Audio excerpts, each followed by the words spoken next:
महिला विशेष का दिन है। महिलाओं की समस्या और जो हमारी बॉडी में बहुत सारी ग्लैंड्स हैं उनके विषय में,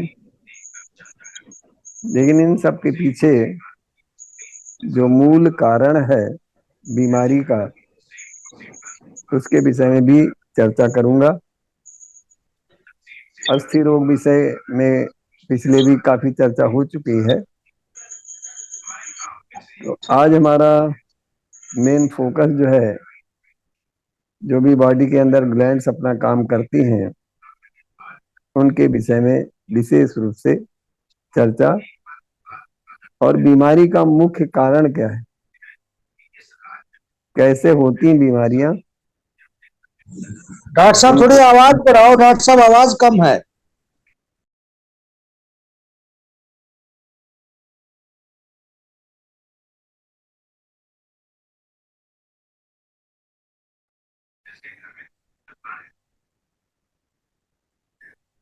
अब आवाज आ रही है? आवाज आई? मेरी आवाज आ रही है? ठीक है सर, ठीक है। आ रही है, आ रही है, आ रही है, तो आ रही है। तो हमारा शरीर जो है ये कुदरत का एक नायाब तोहफा है, और ये जो तोहफा हमें मिला हुआ है इसका जो हम यूज कर रहे हैं बहुत ही रफ ढंग से यूज कर रहे हैं। और ये बराबर ही हो। हम इसको महत्व न दे पाने के कारण ही हमारा शरीर बार बार बीमार होता है। और इसकी रखवाली करना हमारा फर्ज है, परम कर्तव्य है, बहुत जरूरी है। तो कैसे हमारा शरीर स्वस्थ रहे, इसके विषय में ही हम चर्चा करेंगे। और आजकल जो हमारी ग्लैंड्स हैं, जैसे थायराइड बहुत ज्यादा हो रहा है, पैंक्रियाज की कमी की वजह से शुगर की बीमारी हमें हो रही है, फैटी लीवर हमारा हो रहा है, लेडीज में पीसीओडी प्रॉब्लम बहुत ज्यादा हो रही है, पिट्यूटरी की प्रॉब्लम आ रही है, मेमोरी लॉस की प्रॉब्लम आ रही है। ये जो सारी की सारी ग्रंथियां हैं, जो सेक्रेशन हमारी बॉडी में हो रहा है, उनके स्राव असंतुलित हो जाने के कारण ही ऐसे बहुत कारनामे सारी करें तो बोल ना सकते। बहुत सारी बीमारियां। प्लीज प्लीज बंद रखें अपने अपने माइक। तो इसके पीछे सारी की सारी बीमारियों के पीछे दो तीन कारण मुख्य हैं। पहला हमारा कॉन्स्टिपेशन, कोलाइटिस, एमीबियासिस।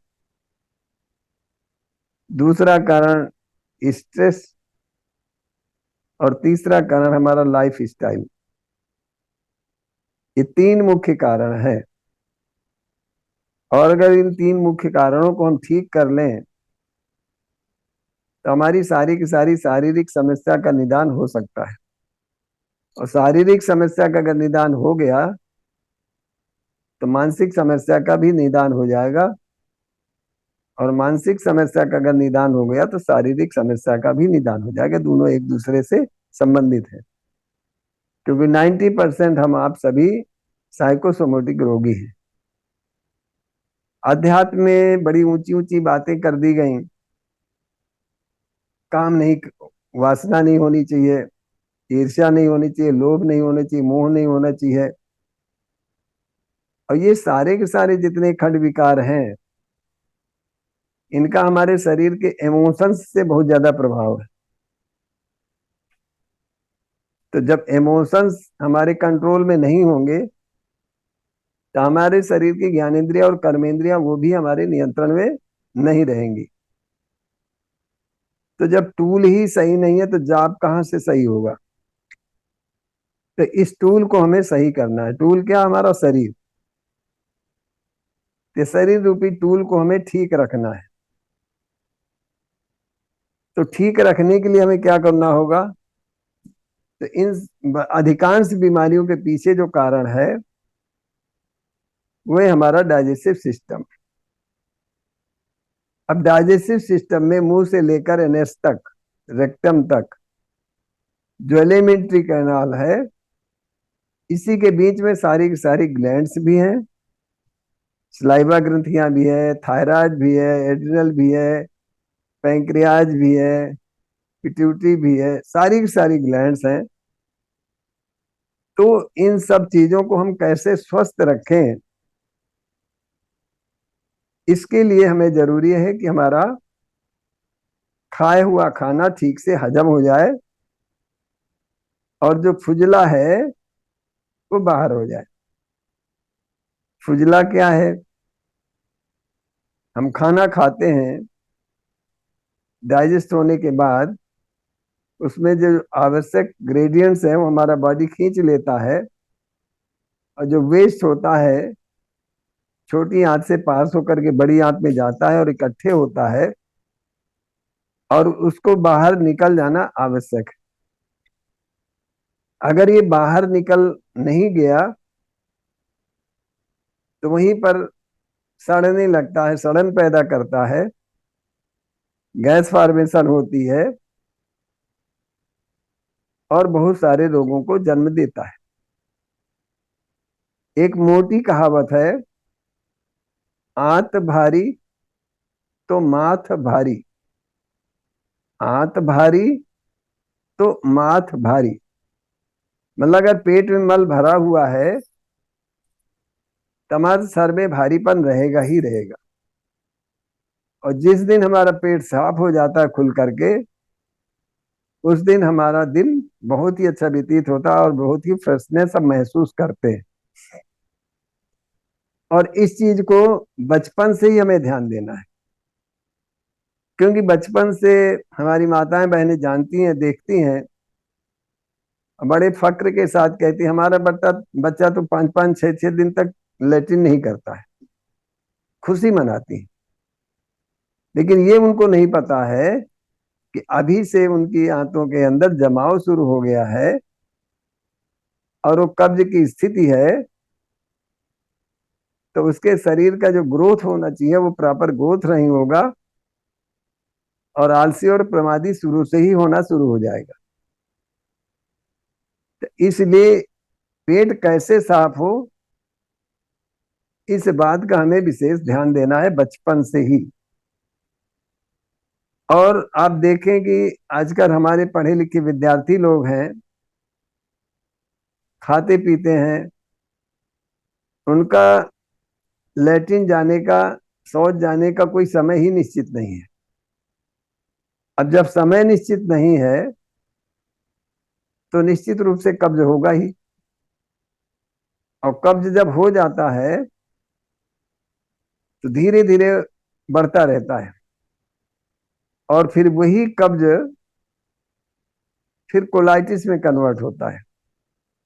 कोलाइटिस क्या होता है? कब्ज क्या होता है? हमारा खाया हुआ भोजन, जो हमारा सलाइवा ग्रंथियों से लार बनती है, उससे हमारा भोजन का पाचन होता है। जैसे ही आप देखें, रोटी को अगर सूखी चबा के देखें या गेहूं को सूखा चबा के देखें, तो कुछ समय के बाद उसमें मिठास पैदा होती है। ये मिठास क्या है? जो अनाज में कार्बोहाइड्रेट का तत्व है, जब आपकी सलाइवा ग्रंथियों से उसका संयोग होता है, रिएक्शन करता है, तो ग्लूकोज में बदलता है, फ्रुक्टोज में, पहले फ्रुक्टोज में बदलता है, और फ्रुक्टोज में बदलने के बाद जब अमाशय में जाता है तो इंजाइम्स जब उसमें मिलते हैं तो फिर वो ग्लूकोज में बदलता है, और लीवर उसको एक्सेप्ट करता है, अपने अंदर संग्रह करके रखता है, जो एनर्जी के रूप में हमें प्राप्त होता है। और ये एनर्जी के रूप में उसको जब मिल जाता है तो उसको संग्रहित रख के रखता है। यही उसका संग्रह करने का तरीका है, ग्लूकोजन के रूप में। और जब हम खाली पेट होते हैं तो यही ग्लूकोजन हमें एनर्जी देता रहता है, फिर हमें थकान नहीं आती है, हमें कमजोरी नहीं लगती है। और यही लीवर जब हमारा डिफॉल्टर हो जाता है तो हम जब तक हमारे सिस्टम में खाना रहता है तब तक हम एनर्जेटिक रहते हैं, और जैसे ही पेट खाली होता है वैसे ही हम एग्जॉस्ट हो जाते हैं। इसका मतलब लीवर हमारा कमजोर हो जाए। तो ये सलाइवा ग्रंथियां हमारे लिए बहुत महत्वपूर्ण है। अब इसकी निष्क्रियता कैसे हो जाती है? अब जैसे बहुत से लोग मसाला खाते हैं, पान खाते हैं, तंबाकू खाते हैं, ये अब खाते हैं तो उसमें सलाइवा ग्रंथियां सक्रिय बनी रहती हैं और सलाइवा छोड़ती रहती हैं, और हम आप उसको थूकते रहते हैं। और जब ये थूकते रहते हैं तो हमारा जो सलाइवा है, जो सार तत्व है, भोजन को पचाने का एक अंग है, वो हमारा बाहर हो जाता है। और जब हम खाना खाते हैं तो हमको खाना फिर अच्छा नहीं लगता, स्वादकर नहीं लगता। फिर इसमें हम मसाले में तेल मिर्च मसाले का स्वाद ढूंढने लगते हैं, और तेल मिर्च मसाला जब मिलता है तब हम भोजन कर पाते हैं, नहीं तो हमारी खाना खाने की इच्छा ही नहीं होती है। तो इसलिए हमें किसी प्रकार का नशा पता नहीं करना चाहिए। अगर ये नशा पता कर रहे हैं तो डाइजेस्टिव सिस्टम हमारा बिगड़ेगा ही बिगड़ेगा, उसको कोई रोक नहीं सकता। अब इसके बाद आगे चलें तो जब हम बेमिसाल भोजन करते हैं, बेमेल भोजन करते हैं, तो आमाशय में जाकर के उसको डाइजेस्ट करने के लिए, जैसे प्रोटीन और फैट ज्यादा जा रहा है, तो उसको डाइजेस्ट करने के लिए हमें बाइल का सेक्रेशन होता है। ये बाइल जो है पित्ताशय से निकलता है, पित्त रस उसको कहते हैं। तो ये पित्त रस जो होता है अम्ल होता है, और इससे हमारे प्रोटीन और फैट का पाचन होता है। अगर ये उचित मात्रा में होगा तो आपके सिस्टम में एसिडिटी नहीं पैदा करेगा, और उचित मात्रा से ज्यादा होगा तो एसिडिटी पैदा करेगा। और जब ये एसिडिटी ये कंटिन्यूअस शरीर में होने लगती है तो भोजन में बहुत सारे ऐसे ग्रेडियंट्स हैं, मिनरल सॉल्ट्स, विटामिन के, वो डाइजेस्ट नहीं होते हैं तो शरीर को पूरा पोषण नहीं मिलता है। सब कुछ खाते हुए भी हमारे शरीर को नहीं लगता, हमें कमजोरी बनी ही रहती है। इसका मतलब हमारा हार्मोन्स का बैलेंस बिगड़ चुका है। इसलिए जरूरी है कि हम अपने इन ग्लैंड्स को ठीक रखें, और उसके लिए भोजन ही और उसका कॉम्बिनेशन ही एक महत्वपूर्ण हिस्सा है। बेमेल भोजन हम ना करें, असमय भोजन ना करें, असंगत भोजन ना करें। इसके बाद जब हमारा आमाशय में भोजन रहता है तो उसके पाचन के लिए सारे के सारे हार्मोन्स, एंजाइम्स जो है वहां मिलते हैं, और उसमें प्रोटीन का पाचन, फैट का पाचन, कार्बोहाइड्रेट का पाचन सबका होता है, और उसके साथ मिनरल सॉल्ट्स, विटामिन का भी पाचन होता है। हम आप सोचते हैं अरे ये तो चलता ही रहता है, लेकिन इस सिस्टम को जानना बहुत जरूरी है। कुदरत का नायाब तोहफा है, इस चीज को भी हमें नहीं भूलना है कि ये पूरा जो है ऑटोमेटिक सिस्टम है। अब इसके बाद जब हम भोजन में से ड्यूरनल ऑपरेटर से नीचे खिसकता है तो छोटी आंत के द्वारा इसका चूषण होता है। इसको आंतें चूसती हैं, और रस जो है किडनी से पास होकर के ब्लड में मिलता है। अगर इस भोजन में म्यूकस ज्यादा हुआ, कफ कारक भोजन ज्यादा हुआ, ये पित्त का भोजन ज्यादा हुआ, पित्तज भोजन हुआ, तो वही भोजन जब किडनी से पास होगा, ज्यादा पित्त वाला भोजन, ज्यादा कफ वाला भोजन, तो जो हमारे किडनी के अंदर डायलिसिस सिस्टम है उसमें जाके कफ वाला है तो कफ जमने लगता है, और वही डायलिसिस सिस्टम को फिर बिगाड़ता है, और उसमें अगर इन्फेक्शन हो गया तो सेल्स को डैमेज करता है। पित्त वाला भोजन अगर हुआ तो जल्दी हमारे इस डायलिसिस सिस्टम को जल्दी बिगाड़ता है, क्योंकि कितना तेजाब होता है, वो एसियल एसिड होता है, और उससे हमारे सेल्स जो है बहुत जल्दी डैमेज हो जाते हैं। तो किडनी की प्रॉब्लम अब आए दिन आज आप देख रहे हैं किडनी की प्रॉब्लम कितनी हो रही है। उसके पीछे हमारा जो फास्ट फूड है, इसमें जो एसिड्स वगैरह का प्रयोग हो रहे हैं, उसकी वजह से हमारा ये सिस्टम और ज्यादा बिगड़ रहा है। अब इसके बाद ये रस जो है रक्त में जाकर मिलता है, और रक्त में अगर सही रक्त नहीं हुआ तो आप देखें कि किसी को खुजली हो रही है, किसी की आंखों की बीमारी हो रही है, किसी को एलर्जी हो रही, किसी को जलन हो रही है, किसी को साइनोसाइटिस हो रहा है, एलर्जी हो रही, कफ की मात्रा ज्यादा बढ़ रही है। ये सारी का सारा सिस्टम हमारा डाइजेस्टिव सिस्टम के ऊपर डिपेंड करता है। अब इसके बाद यही छोटी आंतों से मल खिसक करके फिर नीचे जाकर के बड़ी आंत में इकट्ठा होता है। ये पूरी यात्रा करीब 26 से 30 फीट लंबी यात्रा है भोजन की।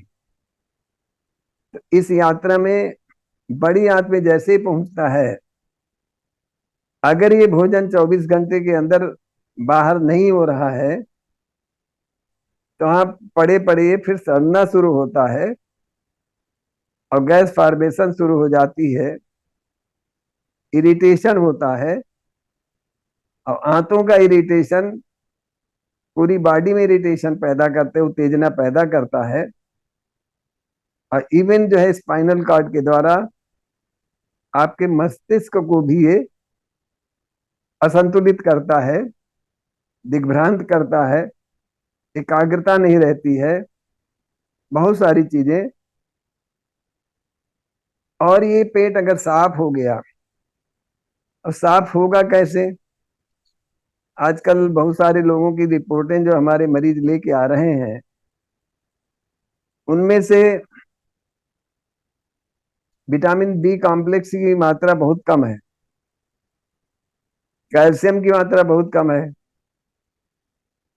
हीमोग्लोबिन कम है, आरबीसी कम है, प्लेटलेट्स कम है। तो ये जो चीजें आ रही हैं, असंतुलित जो ब्लड हो रहा है, उसके पीछे ये सारा का सारा दारो मदार हमारा डाइजेस्टिव सिस्टम का ही है। जो थायराइड बढ़ रही है, हाइपोथायराइड, थायराइड, जो भी है, ये सारा का सारा हमारी डाइजेस्टिव सिस्टम से ही रिलेटेड है। अब लेडीज में एक और प्रॉब्लम आ रही है, पीसीओडी की प्रॉब्लम और ओवरियन सिस्ट। अभी ओवरियन सिस्ट की वजह से उनका पीरियड रेगुलर नहीं होता, और कभी कभी तो बहुत ही कम उम्र में ही पीरियड बंद होने की स्थिति आ जाती है। तो ये सिर्फ और सिर्फ हमारा डाइजेस्टिव सिस्टम ठीक ना होना, हीमोग्लोबिन का ठीक ना होना, आरबीसी का ठीक ना होना, ये सारे के सारे कारण जो है बन रहे हैं। तो अब ये देखें कि अगर केवल और केवल हम अपने डाइजेस्टिव सिस्टम को ही ठीक कर लें, तो ये जो एंडोक्राइन सिस्टम हमारी बिगड़े हुए हैं, ये सारे के सारे सिस्टम हम ठीक कर सकते हैं। अभी एक लेडीज का इलाज किडनी का चल रहा है, 15 दिन में उनका सीरम क्रिएटिनिन 5.4 से 4.1 आ गया 15 दिन के अंदर। और पीसीओडी प्रॉब्लम उसकी काफी दिनों से चल रही थी। अब इधर उधर जब पीरियड शुरू होने को हुआ तो बहुत ही भीषण पेट दर्द हुआ। अब वो एक्चुअली सफाई होने की स्थिति है, लेकिन अब एज ए इंडोर पेशेंट ना होने की वजह से या रेगुलर हमारे यहाँ ना आने की वजह से उसमें थोड़ा देरी हो रही है। अगर वो रेगुलर थोड़े दिन आके इलाज कर लेती, केवल 15 दिन, तो निश्चित रूप से उसकी पीसीओडी प्रॉब्लम अपने आप ठीक हो जाती। तो अब ये कब्ज कैसे ठीक हो, ये महत्वपूर्ण है। कहते हैं एक साधे सब साधे, सब साधे सब जाए। तो अगर इसी चीज को हम ठीक कर लें तो हम फैटी लीवर से बच सकते हैं, लीवर फाइब्रोसिस से बच सकते हैं, किडनी से बच सकते हैं, लीवर सिरोसिस से बच सकते हैं, बहुत सारी बीमारियों से हम अपने आप को बचा सकते हैं। अब ये कब्ज ठीक कैसे हो, ये महत्वपूर्ण है। एक जो है, कई डॉक्टरों ने मिलकर के एक सर्वे किया। जो बीमार व्यक्ति मरे उनका जो है शल्य क्रिया के द्वारा आंतों की जांच किया तो पता चला उनकी आंतों में बहुत सारा मल भरा हुआ है। वो मल सूख गया है, इतना आंतों में चिपक गया है कि आंतों को मल से अलग कर पाना बड़ा मुश्किल सा लगा। और उनको मोशन भी हो रहा है, मतलब बीच में एक थोड़ी सी स्पेस से मोशन पास आउट हो जाता है। और हम क्या है, रेचक दवाइयां लेते रहते हैं और हम समझ बैठते हैं कि हमारा पेट साफ हो जा रहा है, लेकिन पूर्ण रूपेण हमारे आंतों की सफाई नहीं होती है। और जब वहां मल रुका रहता है तो वहीं पर बहुत सारे बैक्टीरिया पनपने लगते हैं, कीटाणु पनपने लगते हैं, पैरासाइट्स पनपने लगते हैं। और कभी पेचिस के रूप में उभर के आ जाते हैं, कभी डायरिया के रूप में उभर के आ जाते हैं, और कभी कभी मुंह के द्वारा मल ऊपर आके निकलने लगता है। अब सोचिए ऐसी क्या भयावह स्थिति होगी, जिस आदमी के नीचे से मल विसर्जन ना हो करके ऊपर मुंह से निकलने लगेगा, तो क्या स्थिति होगी आप सोच सकते हैं। और इन सब बीमारियों के पीछे एक ही कारण है, आंतों की ठीक से सफाई ना होना। तो इस सिस्टम को हम कैसे साफ रखें, ये हमारे लिए परम कर्तव्य है। अब जैसे आजकल एक और बीमारी नई नाम दिया गया है, आईबीएस, इरिटेटिव बाउल सिंड्रोम। मतलब आते नहीं निष्क्रिय हो जाती हैं कि उनकी चूसने की क्षमता, भोजन से रस को चूसने की क्षमता बिल्कुल खत्म हो चुकी होती है। और जो भी वो खाता है वो मल विसर्जन हो जाता है।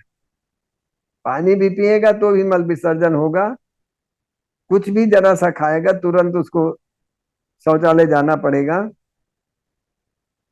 और दिन में कई बार उसको, वैसे ही जब हल्की फुल्की होती है आईबीएस तो दो ही चार बार।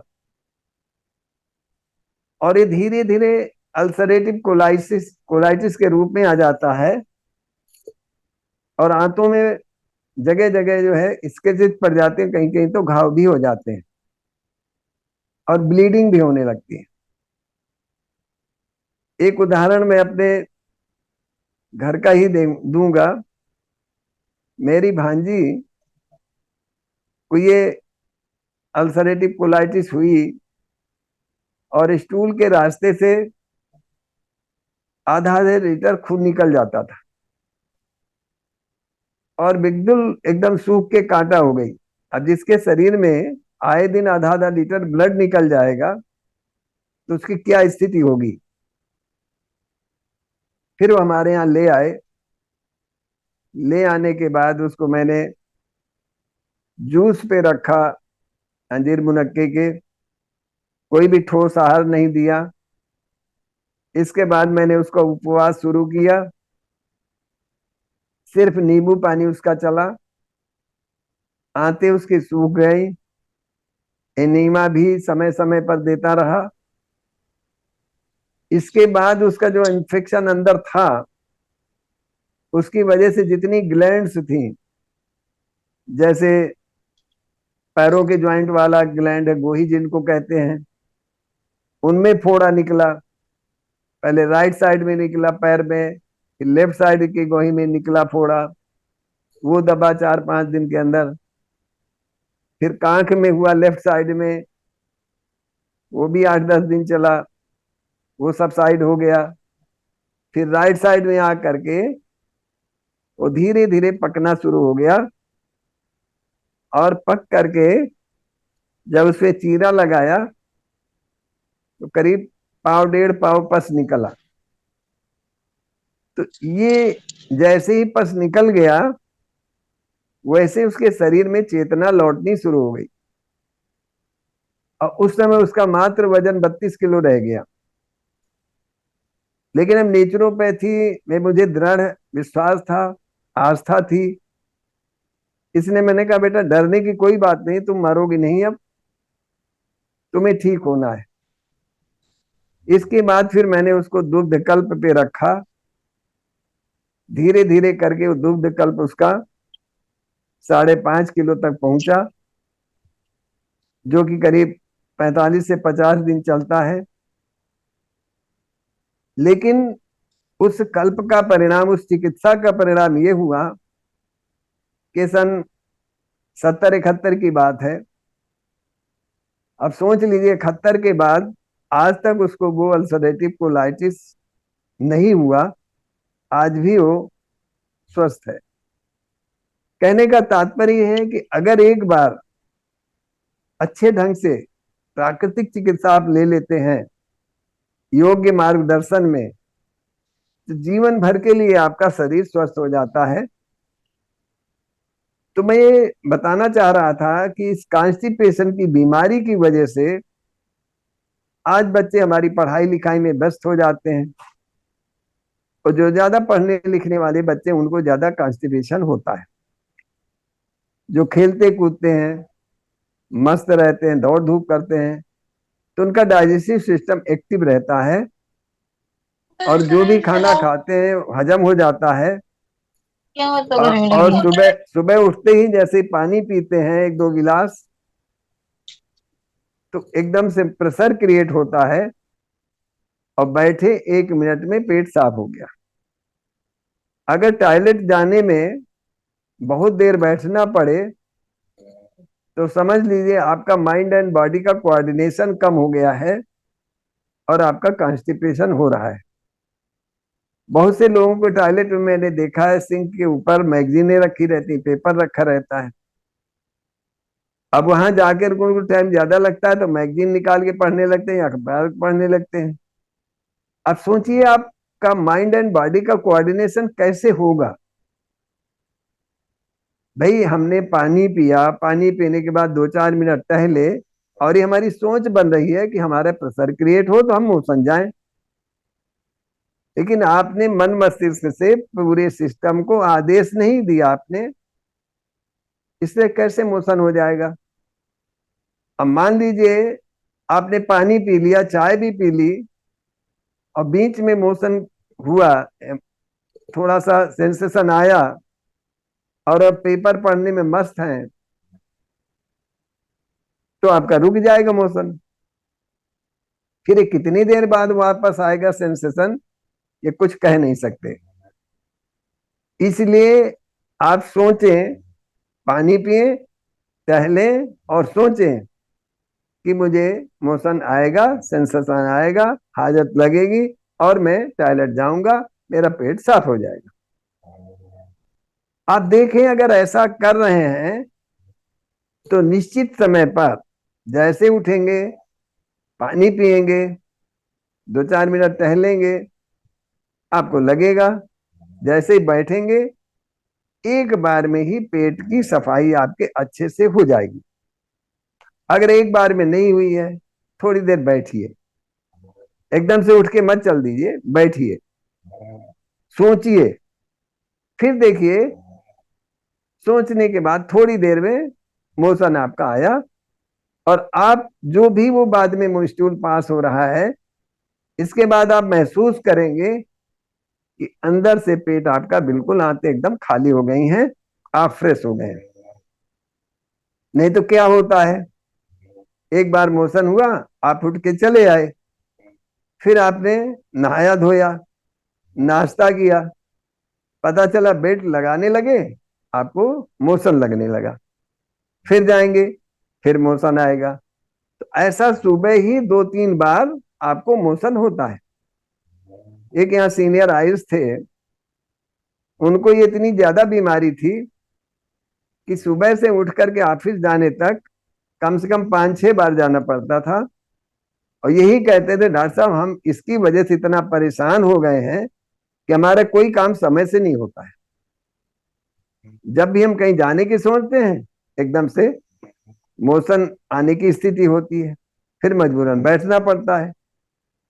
तो ये स्थिति जो है बहुत सारे लोगों को, इसको कहते हैं कोलाइटिस। ये मोशन रुकने की शिकायत जो है, थोड़ा थोड़ा होने की, ये है कोलाइटिस।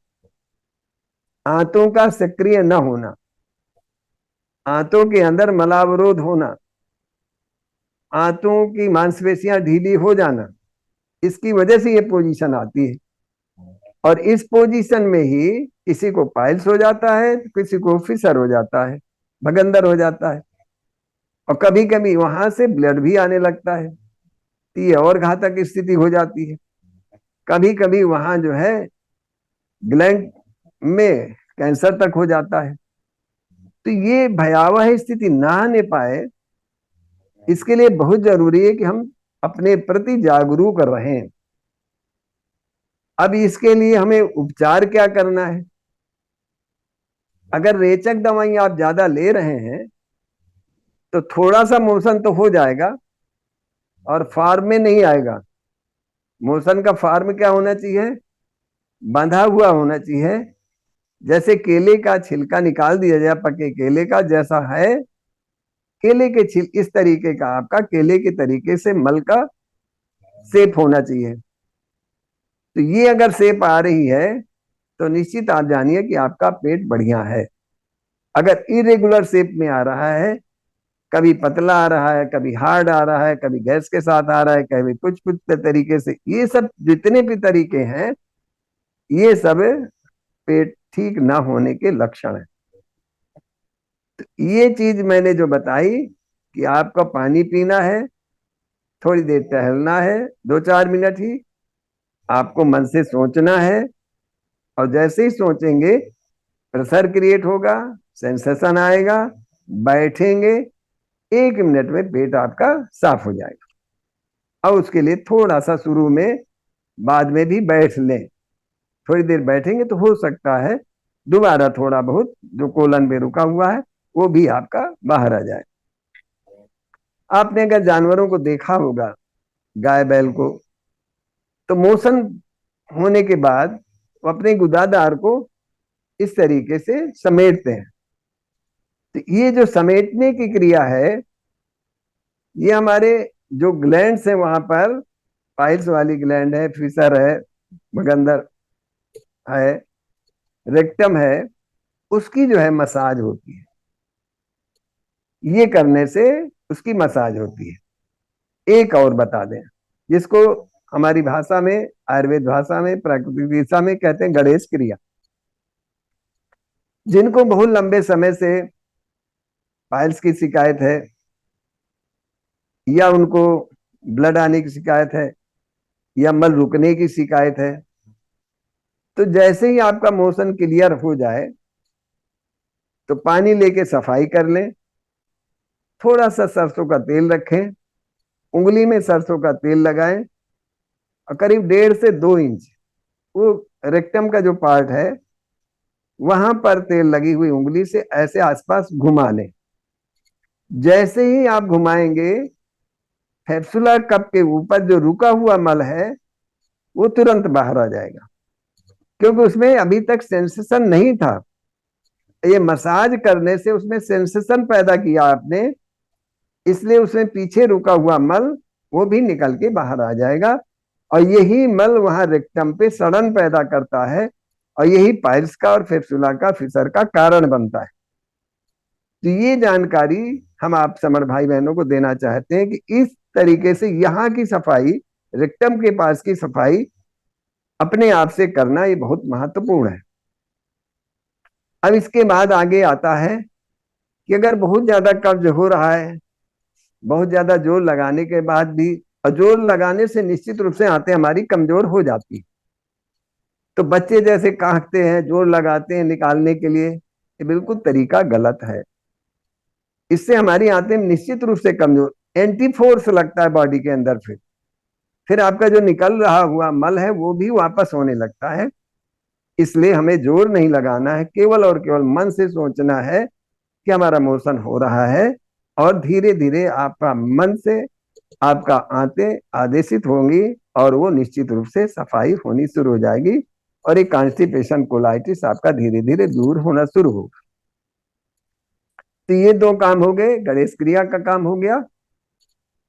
अब अगर इससे भी आपका काम नहीं बन रहा है तो एनीमा पार्ट आता है, एक 1-1.5 लीटर का एनीमा पार्ट आता है। इसमें एक नली ट्यूब होती है, एक नोजल होता है, रेगुलेटर होता है।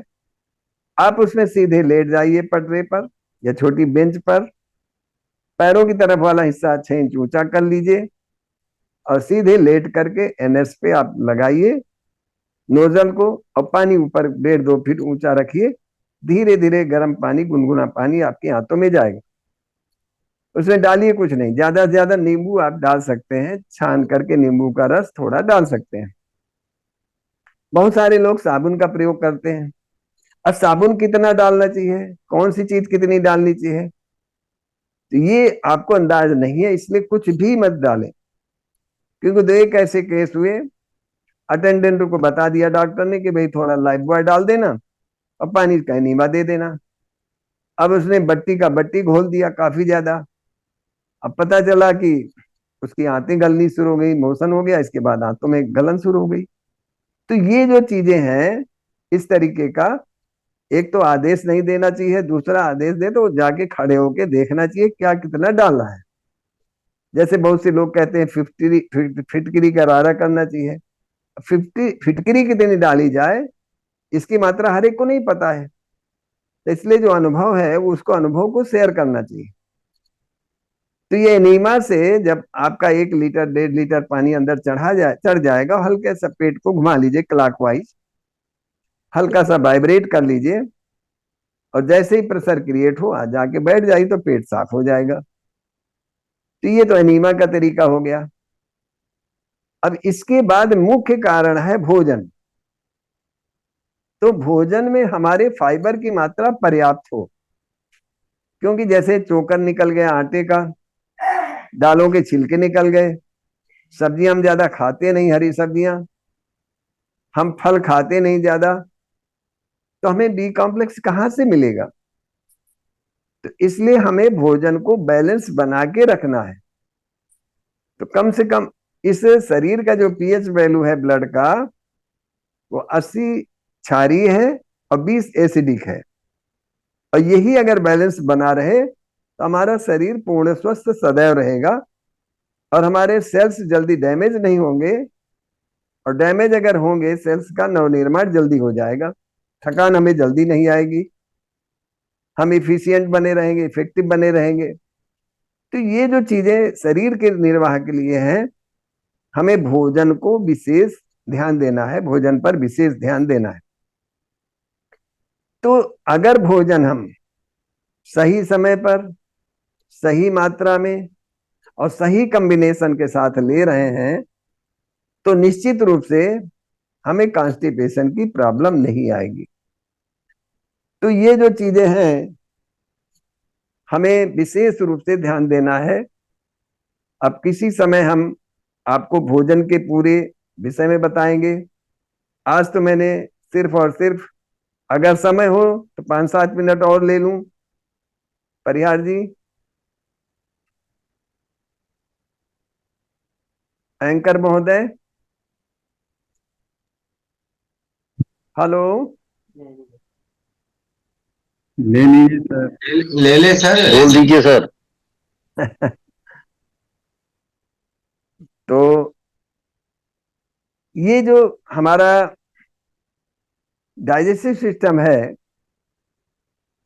ये हमारा मेन भोजन के ऊपर ही डिपेंड करता है। और भोजन के जो हमारे मेन तत्व हैं वो carbohydrate, protein, fat, mineral salts, vitamin और वाटर। और पानी का कितना रोल है हमारे इस भोजन में, और हमारी हवा का कितना रोल है हमारे इस डाइजेस्टिव सिस्टम में, ये बहुत महत्वपूर्ण है। हम कार्य में इतना बिजी हो जाते हैं कि हम सांस लेना भूल जाते हैं, एक्सरसाइज करना भूल जाते हैं, पानी पीना भूल जाते हैं।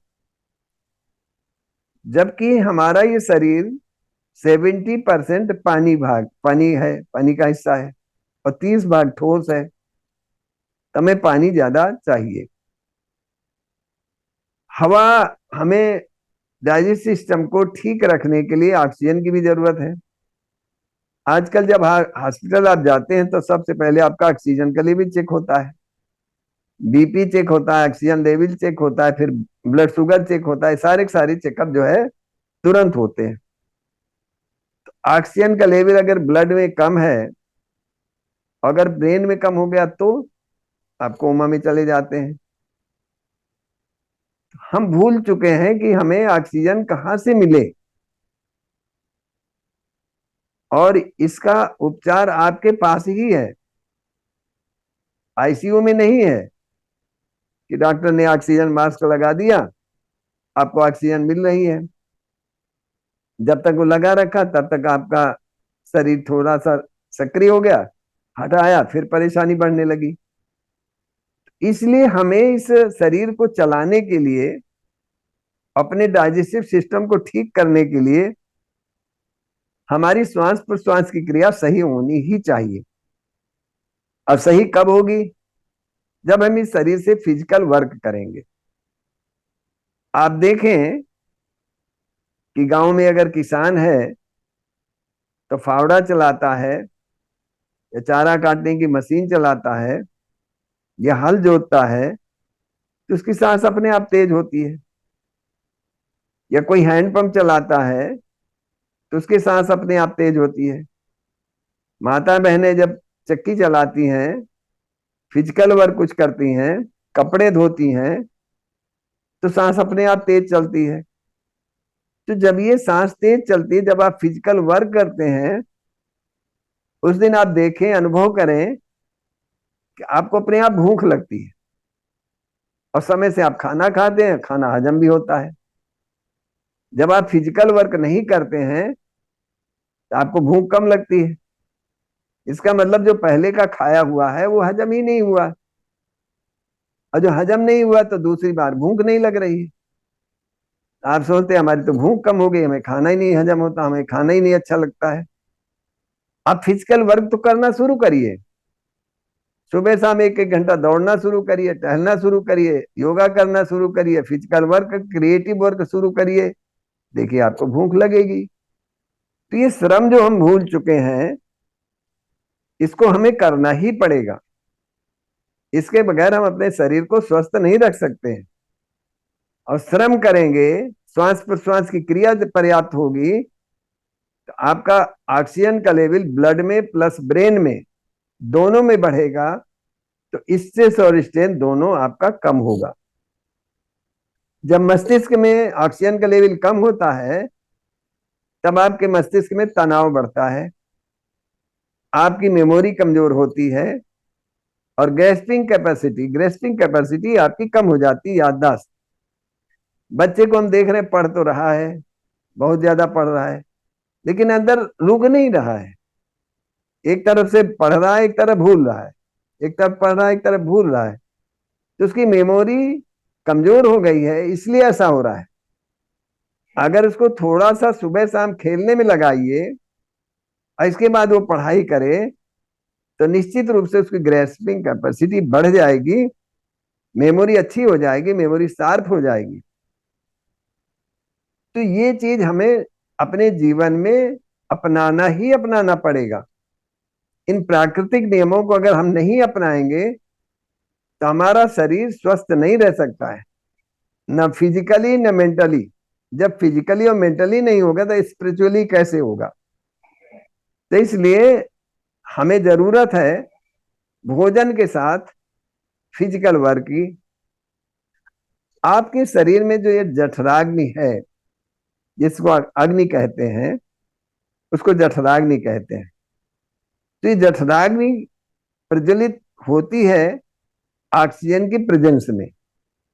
जैसे आपने देखा ब्लोअर चलता है, धौकनी चलती है, कोयला एकदम से तेज हो जाता है और उसमें जो भी लोहा सोना जो भी गलाया जाता है, फिर उसका कचरा बाहर हो जाता है।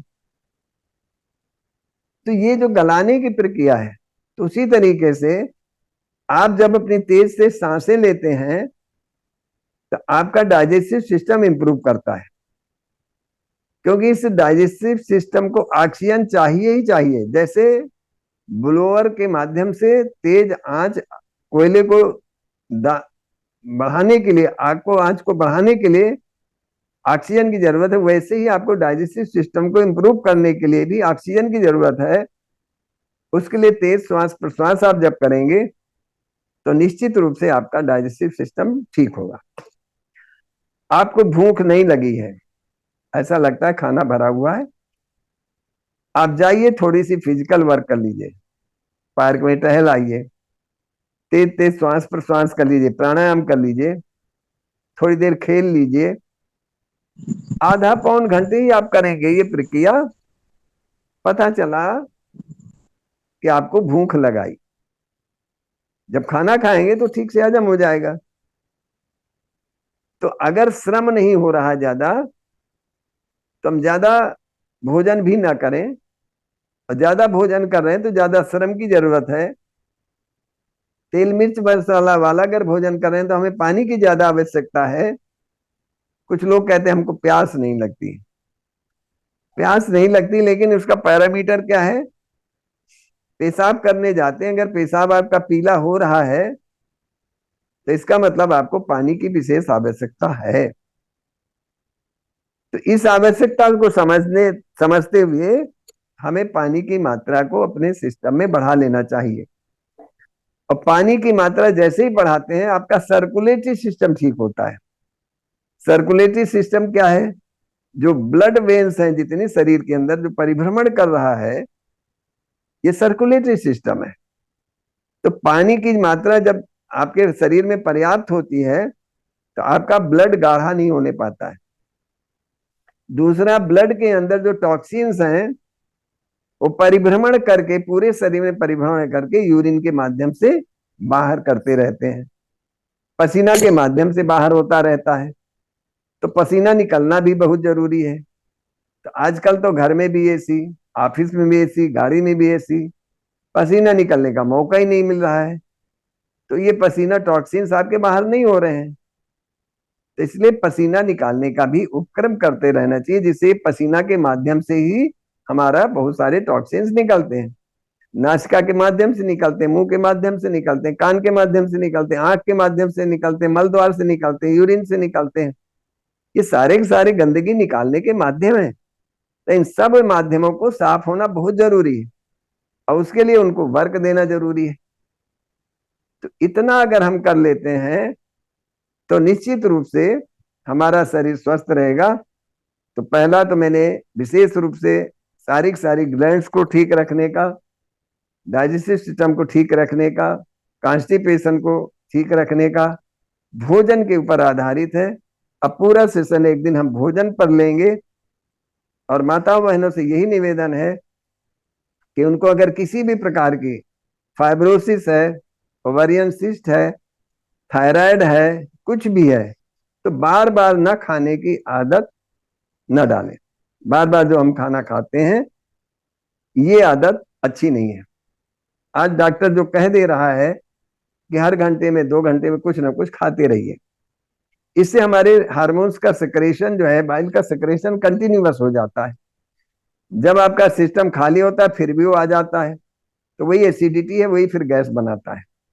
इसलिए भोजन का समय निश्चित कर लीजिए, हर चीज का समय, उसी समय फिर आपका सिक्रेशन आएगा, उसी समय आपको भूख लगेगी। और भूख नहीं लगी है तो आप किचन में जाइए, खाना बनता हुआ देखिए, खुशबू देखिए, 10 मिनट के अंदर आपको भूख लगाएगी। क्या हुआ? मस्तिष्क में ये जो खुशबू गई उससे आपका हार्मोन्स का सिक्रीशन शुरू हो गया। आप एक छोटा सा अनुभव प्रयोग करिएगा अपने जीवन में। आपका खाने का कुछ मूड नहीं है और आप कहीं जा रहे हैं घूमने, किसी बाग में पहुंचे, बढ़िया सा सेब दिख रहा है, अमरूद दिख रहा है। जैसे ही अमरूद दिखा, आपकी सलाइवा ग्रंथियां सक्रिय हो गई, पानी आया मुंह में। जब पानी आया तो ये आपका सिक्रेशन हुआ और रिक्वायरमेंट हुई। आप तुरंत तोड़ते हैं, बिना वेट किए।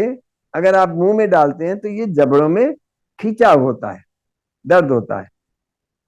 अगर थोड़ा सा वेट किया, देखा, हाथ में तोड़ा, महक लिया, खुशबू लिया, कलर सूंघा, सब कुछ देखा, तब तक ही आपका सक्रियता आ जाती है। अगर आपने तुरंत तोड़ा, तुरंत खा लिया, तो ये झटका लगता है।